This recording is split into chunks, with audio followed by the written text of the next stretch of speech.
Yes, I'm Muslim. I'm Mohammed Manak and I'm from Joburg, South Africa. বাংলাদেশের বিপক্ষে দক্ষিণ Africa match হেরেছে। Match শেষে তাদের একজন ক্রিকেটার নামাজে দাঁড়িয়ে মোহাম্মদ মানাক দক্ষিণ আফ্রিকা ইমার্জিং দলের একমাত্র মুসলিম cricketer. Yes, I'm Muslim. Yeah, Hashim Amla also played for South Africa. Hashim Amla, yes, he played. He's my coach at Lions, actually. Yeah.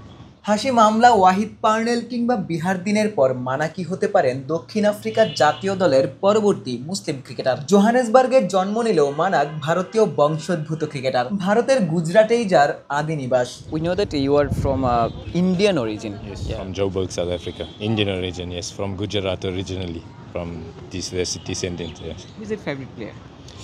I've got a few, Hashim Amla, Virat Kohli. There's a lot of guys that I look up to. Batsmen especially. মানাক মূলত allrounder, ডানহাতে batting এর পাশাপাশি off spin bowling করেন। বাংলাদেশের মেহেদী Hasan মিরাজকেও মানাক follow করেন। টানা সপ্তমবারের মতো best tissue paper brand হিসেবে স্বীকৃতি পেয়েছে Bashundhara tissue. So he got the ICC Player of the Month. I think it was last month. So he's doing good work as well in the game and outside the game. How is Rajshahi trip? Rajshahi trip, it's been wonderful so far. I'm enjoying the experience, culture, the food.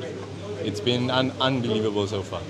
রাজশাহীকে মানাক হয়তো মনে রাখবেন, তার দল বাংলাদেশের বিপক্ষে 2-1 series হেরেছে বটে, তবে সৃষ্টিকর্তার প্রতি যে বিশ্বাস মানাক ধারণ করেন সেই বিশ্বাসেই একদিন হয়তো জাতীয় দলে খেলবেন, বিশ্ববাসীকে নিজের পরিচিতি জানাবেন।